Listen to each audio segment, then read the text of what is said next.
함께 인사하겠습니다. 잘 나오셨습니다. 성도님 얼굴만 봐도 은혜가 됩니다. 사랑하고 축복합니다. 네, 감사합니다. 오늘은 사도행전, 성령행전 두 번째 시간입니다. 하나님은 언제나 옳습니다. 하나님은 언제나 옳습니다. 라는 제목으로 말씀의 은혜를 함께 나누겠습니다. 아놀드 토인비라고 하는 유명한 역사학자가 있습니다. 이분이 12권이나 되는 역사 연구라고 하는 제목의 방대한 분량의 책을 썼습니다. 그런데 이 책의 내용을 보면 인류 역사를 도전과 응전이라고 하는 관점에서 서술을 한 특징이 있습니다. 새로운 시각을 열어준 것입니다. 역사를 바라보는 새로운 시각, 도전과 응전이었다라는 것입니다. 인류 역사나 각 나라의 역사를 보면 수많은 도전들이 있어 왔습니다. 그리고 그 도전에 어떻게 대응하느냐에 따라서 발전할 수도 있고 아니면 쇠퇴할 수도 있다라는 것을 보여준 아주 중요한, 역사학에 있어서는 아주 중요한 책이 되었습니다. 이번 코로나 역시 우리에게는 심각한 도전이지요. 우리를 힘들게 하는 도전이 아닐 수 없습니다. 그렇다면 이러한 도전 앞에서 우리가 어떻게 대응하느냐에 따라서 우리의 미래는 분명히 달라지게 될 것입니다. 이 도전 앞에서 우리가 좌절하고 낭망하고 넘어지면 실패할 수밖에 없겠죠. 그러나 다시 한번 주님 붙잡고 일어서면 반드시 승리하고 우리의 미래는 더 밝아지게 될 줄로 믿는 저와 여러분들 되시기를 바랍니다. 도전과 응전, 도전은 언제나 있어 왔어요. 언제나 또 앞으로도 있을 것입니다. 중요한 것은 어떻게 대응하느냐라는 것이죠. 이 아놀드 토인비 박사가 했던 또 하나 유명한 말이 있습니다. 역사를 연구해 보니까 결국은 이 역사는 하나님의 주권 아래에서 움직이더라라는 것입니다. 하나님의 손 아래에 있더라라는 것입니다. 하나님 마음대로 결국은 역사가 운행해 나간다라는 사실을 발견을 하게 된 것입니다.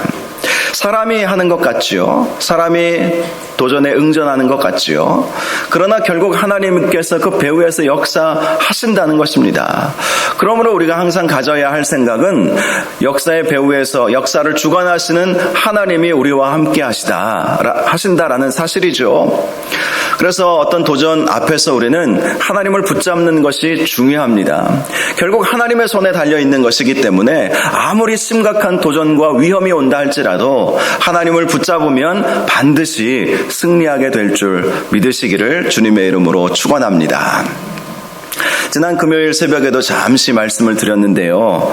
어떤 정치 지도자가 이런 말을 했어요. 국민은 언제나 옳습니다. 이런 말을 하더라고요. 지난 선거의 결과를 두고 한 말이었습니다. 국민의 선택은 언제나 옳습니다. 민주주의 국가에서 우리는 살아가고 있기 때문에 민주주의의 핵심 가치가 무엇입니까? 다수결 원칙이고 국민의 선택이 결국 국민의 뜻인 것이죠. 그래서 선거의 결과에 대해서 왈가왈부할 수 없다는 것입니다. 잘못을 따질 수 없다는 것이죠. 국민이 선택하고 그렇게 결정했으면 그것이 옳은 것이다. 그런 이야기를 하는 것을 들어보았습니다. 그 이야기를 들으면서 이런 생각을 해보았습니다. 우리는 대한민국 국민임과 동시에 하나님 나라 백성 아니겠습니까? 하나님의 다스리심과 하나님의 보호하심을 받으며 살아가야 할 하나님 나라 백성인 것이죠. 그렇다면 우리가 가져야 할 생각이 무엇이겠습니까? 그것은 하나님은 옳습니다. 하나님은 언제나 옳습니다라는 생각을 가지고 살아야 한다는 것입니다. 비록 내 뜻대로 이루어지지 않았다 할지라도 하나님은 언제나 옳습니다라는 믿음으로 반응해야 한다는 것이죠. 여러분, 우리 하나님은 어떤 하나님이십니까? 신실하신 하나님, 선하신 하나님이시기에 하나님이 결정하시고 하나님이 이끌어 가시는 모든 것들은 다 옳다라는 것입니다. 만약 하나님이 실수가 있으시고 또 악하신 분이시라면 하나님의 선택, 하나님의 결정은 옳을 수가 없지요. 그러나 우리 하나님은 언제나 선하신 하나님이시기에 하나님께서 행하셨다면, 하나님께서 결정하셨다면, 하나님께서 이끌어 주셨다면 하나님은 옳으신 것입니다. 예레미야서 29장 11절에 너희를 향한 나의 생각을 내가 아나니 평안이요 재앙이 아니니라 너희에게 미래와 희망을 주는 것이니라 이렇게 말씀하고 있습니다. 하나님은 우리에게 재앙을 결코 주기를 원치 아니하신다라는 것입니다. 재앙이 아니라 평안을 주기를 원하신다는 것이죠. 왜죠? 선하신 하나님이시기 때문인 것입니다. 우리에게 미래와 희망을 주기를 원하시는 분이 우리 하나님이시라는 것입니다. 그러므로 하나님은 언제나 옳습니다. 오늘 말씀을 보면 가룟 유다를 대신해서 한 사람의 사도를 뽑는 과정을 우리에게 보여주고 있습니다. 배후에서 역사하신 하나님께서 가장 선하게 또 옳게 역사하셨던 것입니다. 12절을 보니까 제자들이 감람원이라 하는 산으로부터 예루살렘에 돌아오니 이 산은 예루살렘에서 가까워서 안식일에 가기 알맞은 길이라 이렇게 말씀을 시작하고 있습니다. 예수님께서 승천하셨던 산이 바로 감람산이었다라는 것이죠. 그리고 그들이 성령 받기까지 예루살렘을 떠나지 말라라는 주님의 말씀에 순종하여서 예루살렘으로 돌아가게 되었다라는 말씀을 하고 있는 것입니다. 그리고 13절을 보면 들어가 그들이 유하는 다락방으로 올라가니 베드로, 요한, 야고보, 안드레와 빌립, 도마와 바돌로메, 마테와 및 알페오의 아들 야고보, 셀롯인 시몬, 야고보의 아들 유다가 다 거기 있었다. 이렇게 말씀하고 있습니다. 가룟 유다를 제외한 예수님의 11제자들이 바로 그 다락방으로 예루살렘에 있는 어느 다락방, 아마도 마가의 다락방이지 않았을까 그런 생각을 하게 되고요. 또 예수님께서 성만찬을 하셨던 이 6월절 만찬을 하셨던 마지막 만찬을 하셨던 곳이 바로 이 다락방이지 않았을까 이렇게 생각을 해볼 수가 있습니다. 이들이 함께 모여 있었던 것입니다. 그런데 14절을 보니까 여자들과 예수의 어머니 마리아와 예수의 아우들과 더불어 마음을 같이하여 오로지 기도에 힘썼다고 말씀하고 있습니다. 11명의 제자들뿐만 아니라 여자들도 있었다고 말씀합니다. 이 여인들은 예수님의 부활을 제일 처음 목격했던 막달라 마리아, 또 야고보의 어머니 마리아, 살로메 이런 여인들이었을 것입니다. 그리고 그들 중에는 예수님의 어머니 마리아도 분명히 있었고요. 또 예수님의 동생들도 있었다라고 말씀을 하고 있습니다. 예수님의 동생들에 대해서는요, 마태복음 13장 55절에 보면 그 동생들의 이름이 나와 있습니다. 야고보, 요셉, 유다, 시몬. 본래 이들은 예수님을 하나님의 아들 메시아로 믿지 않았죠. 육신의 형으로만 생각을 했었습니다. 그래서 예수님께서 가버나움에서 수많은 기적을 일으키고 또 메시아로 추앙을 받자 어머니와 함께 형 예수를 말리러 찾아왔던 그 장면을 우리가 볼 수가 있죠. 그런데 이들이 처음에는 예수 믿지 않았지만 예수 그리스도의 십자가 죽으심과 부활 또 그리고 승천을 목격하면서 예수님의 제자가 되었던 것을 볼 수가 있습니다. 그렇게 모이게 된 사람들이 15절을 보면 약 120명이나 되더라 이렇게 말씀을 하고 있습니다. 이 120명이 모여서 성령 받기 전까지 간절히 하나님 앞에 기도했던 것이죠. 특별히 120명을 강조한 이유가 있습니다. 그것은 당시 유대인들에게 있어서 새로운 공동체를 형성할 때에 120명 이상의 숫자가 필요했기 때문입니다. 12이라고 하는 숫자는 완전수 개념을 가지고 있죠. 이스라엘의 지파가 몇 개입니까? 12지파죠. 예수님의 제자가 본래 몇 명이었습니까? 12명이었죠. 여러분, 이 12이라고 하는 숫자는 꽉 찬 숫자, 완전수 개념을 가지고 있어요. 그리고 10이라고 하는 숫자도 완전수 개념을 가지고 있습니다. 당시 이러한 12이라는 숫자가 완전수 개념을 가지고 있었기 때문에 여러분 시간도 12시간 단위로 돌아가지 않습니까? 그리고 1년도 12달이 있죠. 이 12이라고 하는 숫자가 당시 세계 속에서는 완전수 개념을 가지고 있었던 거예요. 그래서 특별히 유대인들은요, 120명이 모이면 그들 스스로 공동의회, 의결기관을 스스로 세워서 하나의 독립된 기관, 조직으로 인정해 주었습니다. 지금 오늘 본문 120명이나 되더라 라는 이 말씀을 통해서 마띠아를 선출하는 과정 가운데 예루살렘 초대교회가 최초로 공동의회를 지내가고 있는 것을 볼 수가 있는 것입니다. 자, 15절 하반절을 보면 그때 베드로가 그 형제들 가운데 일어서게 되었다고 말씀하고 있습니다.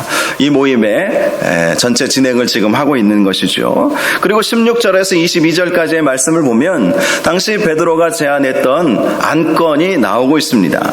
그 말씀을 요약하면 이것입니다. 우리 중에 가룟 유다가 죽게 되었다는 것이죠. 안타까운 일이죠. 그러나 그것은 성경에 예언된 대로 이루어진 것이므로 마땅하다. 이렇게 말씀하고 있습니다. 비록 우리의 마음은 안타깝고 슬프고 또 두려움이 있지만 결국 역사를 주관하시는 하나님께서 이루신 일이다. 이것을 인정하자라고 말을 한 것입니다. 그리고 그가 예수님을 은 30에 팔지 않았습니까? 그것을 성전에 던져버리고 제사장들은 그것을 가지고 밭을 하나 샀는데요. 그 불의 삭스로 산 밭이 아겔다마, 즉 피밭이라고 부르게 된 것도 다 성경에 있는 말씀대로 이루어진 것이다. 이렇게 말씀을 먼저 시작을 합니다. 그러면서 시편 말씀 하나를 소개해 줍니다. 시편 109편 8절에 그의 직분을 타인에게 취하게 하소서라는 말씀이 있다는 것이죠. 자, 이 타인에게 취하게 하소서 이 말씀이 있기 때문에 말씀대로 가룟 유다가 예수님을 배반하고 죽게 된 것이고 그의 불의의 삭스로 산 밭은 피밭이 된 것이므로 또 이 말씀대로 그의 직분을 취하여 타인에게 취하소서라고 하셨기에 우리를 대신할 한 사람이 빠져있는 이 사도의 직무를 한 사람을 세워서 이 일을 하게 하자 이렇게 제안을 했던 것입니다. 자, 그러자 21절과 22절을 보면 베드로가 이 새롭게 세워질 이 사도가 갖추어야 할 기준, 조건이 무엇이어야 하는지 말씀해주고 있지요. 이러함으로 요한의 세례로부터 우리 가운데 올려져 가신 날까지 주 예수께서 우리 가운데 출입하실 때에 항상 우리와 함께 다니던 사람 중에 하나를 세워 우리와 더불어 예수께서 부활하심을 증언할 사람이 되게 하여야 하리라. 자, 예수님의 공생의 사역 처음부터 세례 요한에게 예수님께서 세례를 받지 않으셨습니까? 바로 그때가 예수님의 공생의 사역, 우리를 구원하시기 위한 사역의 첫 시작이었습니다. 바로 그때부터 예수님께서 승천하시기까지 우리와 늘 함께 예수님께서 출입하셨던 자, 이 출입하다라는 것은 그만큼 예수님과 친밀한 관계를 맺고 있고 우리도 잘 알고 있는 생뚱맞은 그런 사람이 아니라 늘 3년 반 동안 우리와 함께 했던 사람 중에 한 사람을 세워야 되겠다. 그렇게 말을 했던 것입니다. 그래야 그가 부활의 증인이 될 수 있지 않겠는가. 예수님의 사역의 모든 과정을 지켜보았던 사람 중에 한 사람을 세워서 우리와 함께 부활의 증인이 되게 하자. 이렇게 제안을 하게 되었던 것입니다. 그래서 당시 120여 명의 제자들은 여러 논의가 있었겠죠. 그 중에 23절을 보면 그들이 두 사람을 내세우니 하나는 바사바라고도 하고 별명은 유스도라고 하는 요셉이요, 하나는 마띠아라. 이 두 사람을 세우게 된 것입니다. 이 둘은요, 성경에 처음으로 등장하는 사람들이었습니다. 그리고 그 이후로는 또 등장하지 않는 어찌 보면 무명의 사람들이었습니다. 이 두 사람의 선택 과정을 보면서 이 둘 중에 이제 한 사람을 뽑아야 되는 거예요. 그런데 이런 생각을 제가 해보았습니다. 객관적인 면으로 보면 이 두 사람보다 더 인정받는 사람은 없었을까 하는 것입니다. 더 인정받는 사람들이 왜 없었겠습니까? 실제로 당시 마가 다락방에 모여 있었던 사람들이 120명이나 되더라. 그 이상이 되었다고 말씀하고 있지 않습니까? 그들 중에는 분명히 유대 관료 출신이고 지도자 출신이었던 니고데모, 잘 알려진 사람이죠. 또 예수님의 장사를 치러 주었던 아리마대 사람 요셉, 그는 관원이요 부자였다. 이렇게 말씀하고 있지 않습니까? 얼마든지 그들 가운데 한 사람을 세울 수도 있는 문제이지 않을까, 이런 생각을 할 수 있는 것이죠.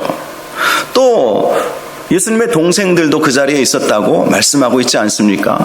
예수님의 동생들 중에도 한 사람을 세울 수 있을 법하지 않습니까? 또 이왕 새로운 지도자를 우리가 선출하겠다라면 좀 젊고 참신한 사람 가운데 한 사람을 좀 세우면 어떻겠는가. 객관적인 눈으로 우리를 바라볼 수 있는, 우리가 3년 반 동안 예수님을 따라다녔지만 좀 새로운 시각으로 새로운 공동체를 이끌어갈 수 있는 젊은 사람이면 어땠을까. 이런 생각 충분히 할 수 있지 않겠습니까? 또 이런 생각도 해볼 수 있습니다. 베드로가 지금 나서서 한 사람을 더 뽑아야 되겠다 이렇게 제안했을 때에 어떤 사람들은 차라리 그 자리를 비워놓자 그렇게 생각하는 사람들도 분명히 있었을 거예요. 사랑방 우리가 지금은 모임을 하지 못하지만 사랑방 모임할 때 그 원칙 중에 하나가 빈 방석 하나 놓자는 거예요. 빈 방석을 하나 놓고 함께 모여서 그 빈 방석을 보면서 저 자리를 채워야 될 텐데 이런 생각을 하면서 전도의 마음을 갖게 하자는 목적이 있습니다. 마찬가지로 차라리 12이 완전수이지만 한 자리를 비워둠으로 과거 우리의 아픔을 반성하고 회개하는 마음으로 주님을 위해서 신실하게 우리는 배반자가 되지 맙시다. 이런 생각으로 주님을 위해서 사역할 수도 있지 않는 문제 아니겠습니까? 그런 생각을 얼마든지 할 수가 있지 않았겠습니까? 그것도 지금 당시 베드로가 지금 제안한 이 선출 방식이 제비뽑기였어요. 제비뽑기. 둘 중에 하나를 놓고 제비를 뽑는 방법을 택한 것입니다. 물론 구역성경에 보면 제비뽑기 방식이 등장하고 있어요. 딱 2번 등장하고 있습니다. 첫 번째는 속죄 제물로 2마리의 염소를 택하고요. 그 중에 제비를 뽑아서 하나는 각을 떠서 번제로 올려드리고 또 한 마리는 제비 뽑아서 그 한 마리는 광야로 아사셀이라는 이름으로 광야로 죄악을 멀리 떠나보낸다라는 의식을 치룬 것이죠. 그렇게 해서 제비 뽑는 그런 방식이 있었어요. 또 여호수아 시대에 땅을 분배받는 과정에서 제비 뽑아 12지파에게 땅을 분배해 주지 않았습니까? 그래요. 제비 뽑기 방식이 있습니다. 그러나 성경에 보면 늘 이렇게 제비 뽑기 방식으로 모든 일들을 했던 것은 결코 아니었어요. 그리고 이 제비 뽑기 방식은요, 성경에 이때 외에는 전혀 등장하지 않습니다. 그래서 이런 생각을 해볼 수도 있지 않습니까? 이왕 사람 뽑을 바에는 2 사람이 이제 우리가 세웠으니 그들에게 출마 의견도 좀 들어보고 그들의 생각은 어떤지 한번 얘기도 들어보고 좀 적절한 사람을 우리가 120명 중에 서로 거수를 하든 종이에 써서 내든 당시에는 종이가 귀했으니까 그것까지는 못했겠죠. 거수를 통해서 한 사람을 선출하는 것이 가장 민주적이고 가장 적합한 방법 아니겠느냐, 이렇게 생각할 수도 있는 문제 아니겠습니까? 어떤 분이 이런 이야기를 하더라고요. 120명이 모여 있었다면 120개의 생각이 존재할 것이다. 실제로 그렇죠. 다양한 사람들이 모여있고 다양한 생각이 모여있기 때문에 120개의 생각은 얼마든지 존재할 수 있었던 것입니다. 그것도 지금 이 베드로가 나서서 지금 이 모임을 주관하고 있지 않습니까? 예수님께서 베드로에게 네가 이 백성들의 이 예수 제자 120명의 공동체의 대표가 되라 말씀하시고 승천하신 것도 아닙니다. 그렇다고 당시 120명의 사람들이 베드로를 향해서 당신이 우리의 지도자가 되어 주십시오 라고 말한 것도 아니었어요. 베드로가 누구입니까? 예수님을 3번이나 부인한 사람 아니었습니까? 저주까지 했던 사람이었어요. 그런데 그가 지금 전면에 나서고 있었을 때에 그 누구 하나 당신이 무슨 자격으로 지금 이 모임을 주관하느냐 말하는 사람이 없었어요. 여러분, 예수님의 제자들이 예수님과 함께 예루살렘으로 갔었을 때 했던 일을 기억하실 것입니다. 서로 누가 크냐, 늘 이것이 그들의 큰 어떤 이슈였어요. 그들의 늘 생각이었어요. 누가 크냐, 누가 크냐. 그런데 베드로가 전면에 나섰음에도 불구하고 아무도 그에 대해 이의를 제기하는 사람들이 없었다라는 것이죠. 제가 설교를 준비하면서 어떤 목사님 설교를 이 본문으로 하신 설교를 들어보았는데요. 그분이 이런 말씀을 하시더라고요. 아마 그날이 공동의회에서 직분자를 선출하는 날이었던 것 같습니다. 이 본문의 말씀을 이야기하면서 이 목사님이 하시는 말씀이 내가 피택되지 않았다고 실망할 필요 없고 내가 피택되었다고 뭐 자랑하거나 교만할 필요도 없는 것이다. 그런 말씀을 하시더라고요. 당연한 말씀이죠. 왜 이분이 이런 설교를 했겠습니까? 그동안 교회 안에서 사람 세우는 문제로 늘 갈등이 있었기 때문이라는 거예요. 늘 어려움이 있었어요. 실제로 많은 교회에서 사람 세울 때에 많은 갈등이 있고 심지어 상처받고 떠나는 사람들도 있어요. 내가 그만큼 교인들에게 인정을 못 받았는가? 우리 장로교회에서는 3분의 2, 공동회에서 3분의 2의 표를 얻어야 권사님, 안수집사님, 장로님 되실 수 있지 않습니까? 그런데 내가 선택되지 않은 것을 보면서 내가 잘못 살았구나. 뭐 이렇게 실망하시는 분들도 있고, 내가 그동안 교회를 위해서 한 게 얼마나 많은데 사람들이 나를 인정해 주지 않는구나 하고 실망하고 절망하고 때로는 막 화내면서 교회를 떠나는 분들도 심심치 않게 있습니다. 우리 교회에 제가 부임하기 전에 어떤 일들이 있었는지 제가 전혀 들은 바가 없기 때문에 제가 이 말씀을 드릴 수 있는 거예요. 만약에 알면 말씀 못 들을 수도 있을지 모르겠습니다.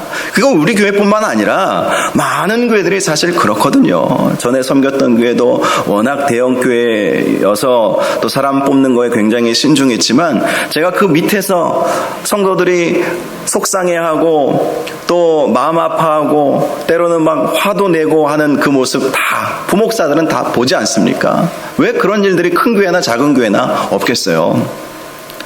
자, 그래요, 여러분. 이 두 사람을 뽑는, 이 두 사람 가운데 한 사람을 뽑는 과정 가운데 여러 의견들이 있을 수 있고 또 이런저런 생각들이 있을 수 있었지만 베드로가 지금 전면에 나서서 말한 대로 아무도 이 일을 제기하거나 아무도 반박하지 않는 모습을 우리가 지금 보고 있는 것입니다. 여러분, 그 이유가 무엇이었겠습니까? 그것은 분명해요. 14절 하반절을 보면 마음을 같이하여 오로지 기도에 힘쓰더라. 그들이 마음을 같이하여서 기도했기 때문에 다 공감대가 이미 형성이 되어 있었던 것입니다. 기도하면 하나님께서 역사하시지 않습니까? 기도하면 하나님의 마음이 부어지는 거예요. 이것이 참 중요합니다. 결국 우리가 하나 되는 길은 하나님의 마음을 받는 거예요.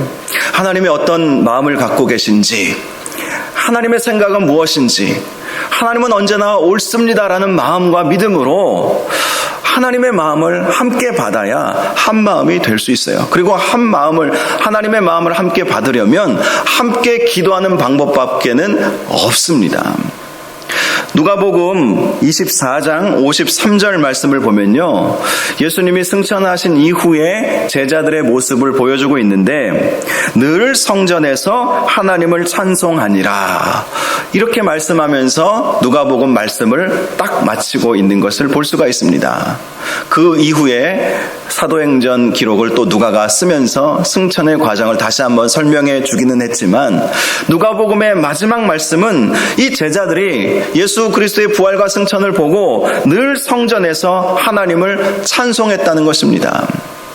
그들은 예루살렘에 돌아가서 낮에는 성전에 모여서 하나님을 찬송했다는 것이죠. 하나님께 예배했다는 것입니다. 그리고 저녁에는요, 다락방에 모여서 함께 기도한 거예요. 성령 받기 전까지 늘 함께 모여서 예배하고 찬양하고 하나님께 기도하고, 그러므로 마음이 하나로 모아질 수가 있었던 것입니다. 자, 이제 그들이 제비 뽑기 하기 전에 기도하죠. 24절과 25절을 보면 그들이 기도하여 이르되 뭇 사람의 마음을 아시는 주여, 이 두 사람 중에 누가 주님께 택하신 바 되어 봉사와 및 사도의 직무를 대신할 자인지를 보이시옵소서. 유다는 이 직무를 버리고 제 곳으로 갔나이다. 그들의 기도는 이 모든 과정을 다 하나님께 맡겨드린다라는 것이었습니다. 그래서 하나님께서 택하여 주십시오. 둘 중에 한 사람, 우리는 제비를 뽑지만 하나님, 둘 중에 한 사람 가운데 이 사도와 이 봉사와 사도의 직무를 감당할 사람을 하나님이 선택하여 주십시오. 그렇게 기도하고 제비를 뽑은 것이죠. 그런데 누가 뽑혔습니까? 26절 제비 뽑아 마띠아를 얻으니 그가 11 사도의 수에 들어가니라 라고 말씀하고 있습니다. 사실 많은 학자들은요, 객관적으로 보면 이 유스도라고도 하는 바사바라고도 하고 유스도라고도 하는 이 요셉이 객관적인 면에서는 이 마띠아보다는 더 나았을 것이다. 공통된 의견이 바로 그것입니다. 객관적인 면에서는 이 유스도, 이 요셉이 훨씬 더 나은 사람이었다는 거예요. 그런데 딱하니 마띠아가 뽑혀버린 것입니다. 그 이유에 대해서 이렇게 설명을 합니다. 요셉을 설명할 때 바사바라고도 하고 별명은 유스도라고 하는 요셉 이렇게 설명하고 있지 않습니까? 그런데 마띠아에 대해서는 딱 마띠아 이름 석자만 딱 기록을 하고 있어요. 바사바라는 뜻은 안식일의 아들이라는 뜻을 가지고 있는 히브리어식의 이름입니다. 그리고 유스도라고 하는 다른 이름이 있다. 별명. 다른 이름이 있다. 이 유스도는 정의를 뜻하는 로마식의 이름이었습니다. 자, 이 사람이 히브리식 이름, 요셉도 분명히 가지고 있죠. 요셉은 늘 이렇게 이스라엘 사람들 가운데 늘 많이 가지고 있는 이름 아니겠습니까? 바사바, 유스도, 요셉. 히브리 사람 중에서도 히브리 사람이죠. 안식일의 아들. 이름의 자체가 안식일의 아들. 아마도 제사장 가문 레위 출신 아니었을까? 이런 생각도 할 수 있는 사람이었던 것이죠. 그리고 그가 로마식의 이름을 가지고 있었다는 것은 이방 세계에서도 로마 사람들에게서도 이미 알려진 그런 사람이었다는 사실을 알 수가 있습니다. 그런데 반면에 마띠아는 딱 마띠아 밖에 더 이상 언급되어 있지 않아요. 이것을 통해서 학자들이 유추를 하기를 객관적인 측면에서는 이 바사바, 유스도, 요셉이 더 나았을지 모르겠다. 이렇게 보는 것이죠. 그런데 결론은 누구였습니까? 마띠아가 딱 이렇게 선출이 되었던 것입니다. 딱 거기까지만 기록되어 있는 것이고요. 그 이후에 아예 또 기록이 없어요. 바사바, 유스도, 요셉이 더 이상 기록이 없는 것은 우리가 어느 정도 인정을 할 수 있죠. 많은 무명의 사람들이 많이 있었기 때문에 그래도 이때 이렇게 이름이 올라와 있다는 것 얼마나 또 그에게 명예로운 일이었겠습니까?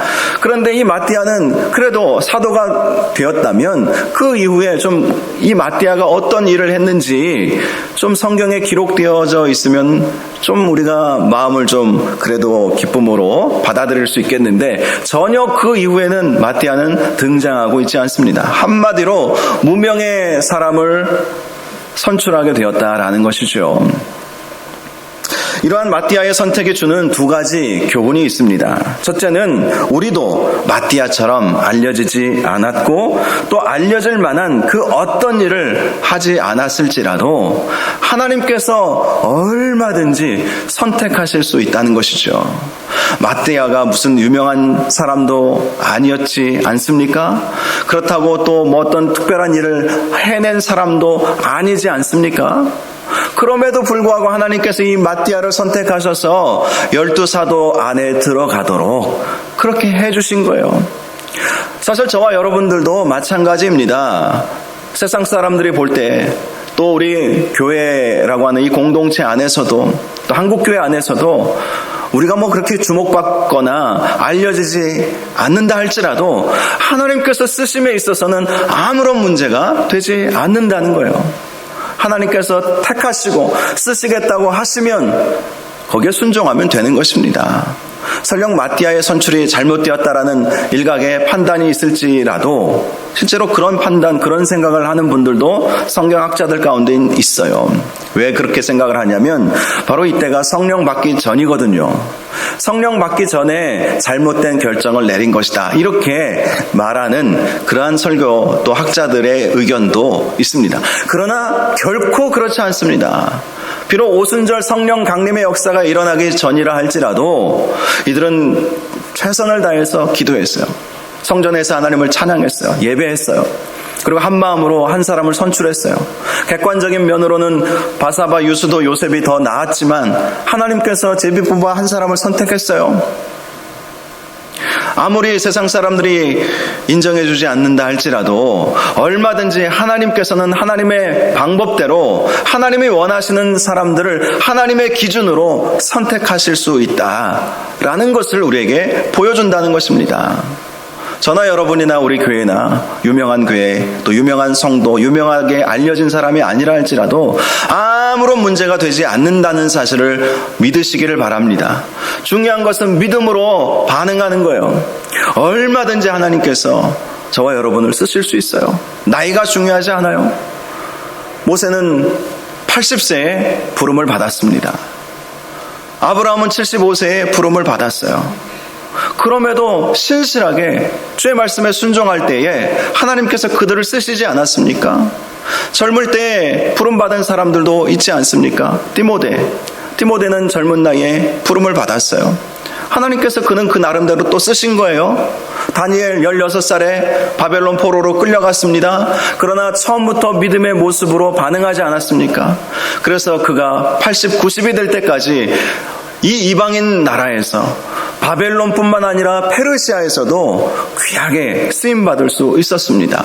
언제 또 어느 때에 얼마나 준비되었느냐 안 되었느냐 이것이 중요한 것이 아니라 하나님께서 부르셨다는 그 부르심이 중요하다라는 것이죠. 저와 여러분을 우리 교회에 부르시고 직분을 주시고 그것은 다 하나님의 계획 가운데 있는 일이라는 사실을 우리가 믿고 하나님 저는 자격이 없습니다. 저는 이러저러한 모양으로 하나님의 일을 감당하기에 부족합니다. 그런 생각이 아니라 하나님께서 부르셨다면 최선을 다하겠습니다. 이런 마음으로 나아가야 한다는 것입니다. 성경에는 이 마띠아에 대한 말씀이 기록되어져 있지 않지만 유대 역사가들은요, 이 마띠아가 예루살렘 교회에 핍박이 왔을 때에 순교당하였다 이렇게 보고 있습니다. 그러한 기록들이 남아 있습니다. 역사의 기록에 남아 있는 것이죠. 그것이 사실인지 아닌지 100% 확신할 수는 없죠. 성경의 기록이 아니기 때문에. 그러나 많은 학자들이 이 마띠아의 행적을 추적해 보니까 예루살렘 교회에 극심한 핍박이 왔을 때에 순교당하게 되었다는 거예요. 죽기 위해 뽑힌 것이죠. 그의 사역은 많지 않았을지 모릅니다. 그러니 더 이상 마띠아에 대한 사역이 나오지 않는 것일지도 모르죠. 그러나 하나님께서 가장 적절한 때에 이 사람을 세우시고 하나님을 위해 하나님의 이 주의 몸된 교회를 위해 일하게 하시고 순교의 제물이 되게 하신 것은 하나님이 오르신 일을 하신 거예요. 지난 금요일 날 다니엘 기도회 때 윤영환 목사님인가요? 호주 감옥에 정말 억울하게 잡혀가지 않았습니까? 그 내용에 대해서는 유튜브에서 보라고, 새롭게 하소서 보라고 이렇게 말씀을 하셨지만 이 윤영환 목사님이 처음에는 얼마나 원망했겠습니까? 본인도 그렇게 이야기합니다. 원망이, 아니 하나님 어떻게 나를 이렇게 호주 감옥에다가 쳐넣으실 수가 있습니까? 그렇게 생각을 했어요. 그리고 하나님 앞에 막 원망했어요. 될 대로 되라 이런 식으로 생각을 하신 것이죠. 그런데요, 이 감옥에 갇힌 첫날부터 여러 함께 그 방에 있는 그 죄수들 만나서 복음을 전하는 일이 있지 않았습니까? 그런데 복음을 전했는데 다 그들이 예수를 믿는 거예요. 일주일 동안 방을 바꿔가면서, 그런 일들도 별로 없는데 방을 바꿔가면서 복음을 전했더니, 예수님을 전했더니 다 예수 받아들이고 믿는 역사가 일어나게 된 거예요. 정말 무섭고 마약 팔려고 했던 이 베트남 사람 한 사람이 또 회심해서 자기 베트남 동료들에게 다 예수를 증거하니까 그 교도소에 있었던 베트남 성경책 50권이 다 나가버렸다고 하잖아요. 한 번도 그 교도소 역사상 베트남어 성경을 찾아본 적이 없었는데 그 패스터 윤이 와가지고 그 베트남 사람 한 사람 복음으로 변화시키고 베트남 사람들이 다 예수 믿는 놀라운 역사가 이루어지게 되었다. 여러분, 그래요. 하나님은 옳습니다. 처음에는 이해할 수 없었겠죠. 그러나 나중에 이분이 돌이켜보니 하나님이 오르셨다는 거예요. 그렇게 하나님이 자신을 쓰셨다는 거예요.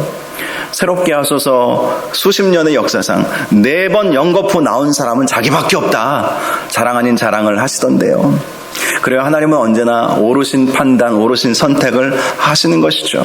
마띠아, 객관적인 면으로 다른 사람들보다는 더 적합하지 않은 사람이었을지 모르지만, 그러나 하나님 보시기에 가장 적절하고 가장 적합한 사람을 뽑으셨다는 것입니다. 반면에 뽑히지 않은 바사바, 유스도, 요셉은 어떠했을까요? 그는 11사도에 뽑히지는 않았지만 그도 하나님의 때에 하나님의 방법으로 분명히 쓰임을 받았을 것입니다. 다른 제자들도 다른 사람들도 다 마찬가지예요.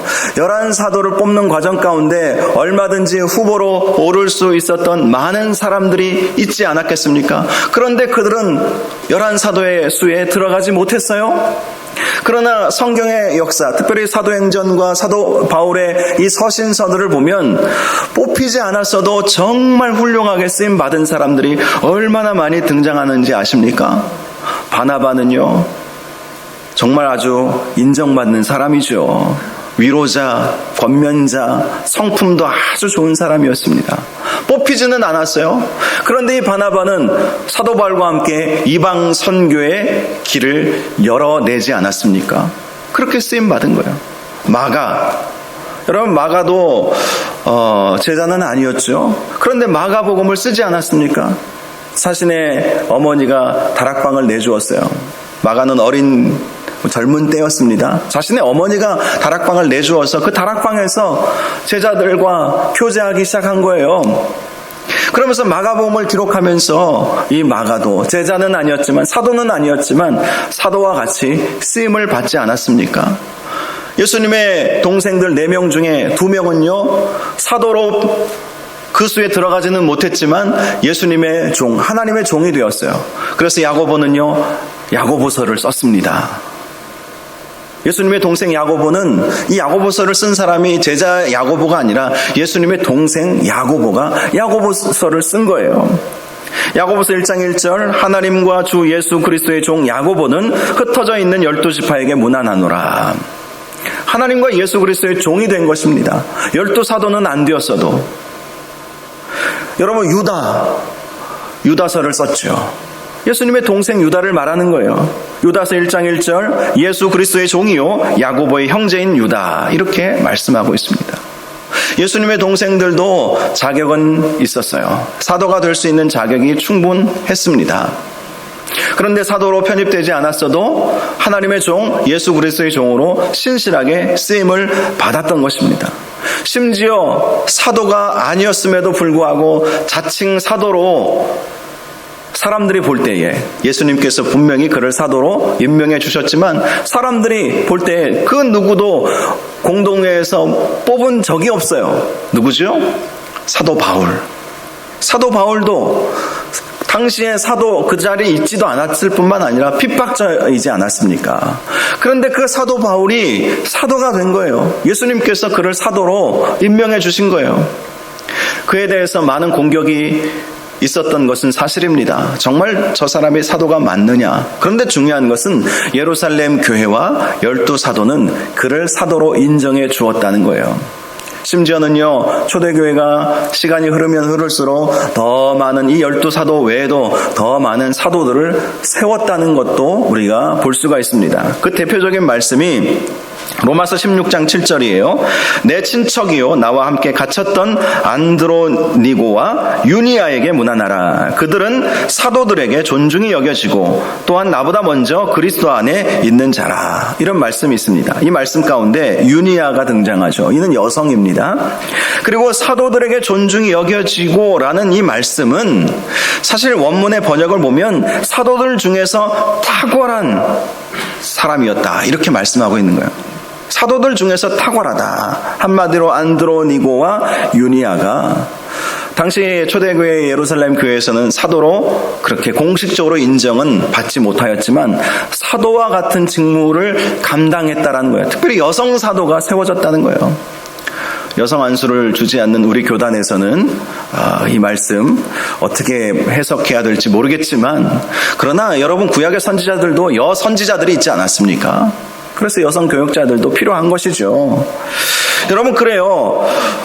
하나님께서는 하나님의 방법대로 얼마든지 하나님의 때에 적절하게 하나님의 사람들을 선택하여 부르시고 쓰실 수 있다는 사실을 우리에게 보여주는 것입니다. 저와 여러분이 언제 부름을 받았는지는 중요하지 않습니다. 하나님의 때가 있다는 사실을 기억하고 하나님께서 부르셨다면 충성하면 되는 거예요. 지금이 바로 하나님께서 부르시고 있다는 사실을 기억하시기를 바랍니다. 항상 지금이다, 이런 마음을 갖는 것이 가장 중요한 것 같습니다. 최근에 어떤 분이 아주 좋은 글 하나를 보내주셨는데 이런 내용이었습니다. 뉴욕은 캘리포니아보다 3시간 빠릅니다. 그렇다고 캘리포니아가 3시간 뒤진 것은 아닙니다. 그렇죠.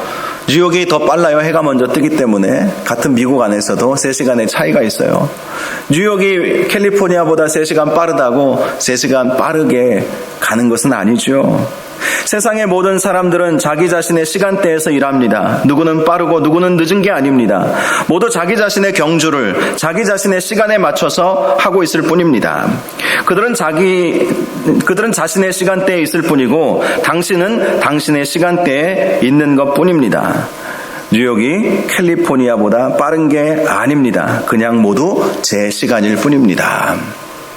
마띠아가 먼저 선출되었다고 마띠아 스스로 교만하지도 않았겠지만 우쭐댈 필요도 없는 것이고, 요셉이 당장 선출되지 않았다고 실망할 필요도 없는 거예요. 다른 제자들 먼저 충분히 사도가 될 만한 자격이 있는 사람들도 있었지만 사도의 수에 들어가지 않았다고 실망할 필요도 없는 것이고요. 중요한 것은 하나님께서 부르시는 그 역사의 현장에 하나님은 옳습니다. 나를 부르신 하나님은 옳습니다. 선하게 합력하여 선을 이루실 분이신 줄로 믿습니다. 재앙이 아니라 평안을 주시는 하나님이신 줄로 믿습니다. 하나님은 선하신 하나님이십니다.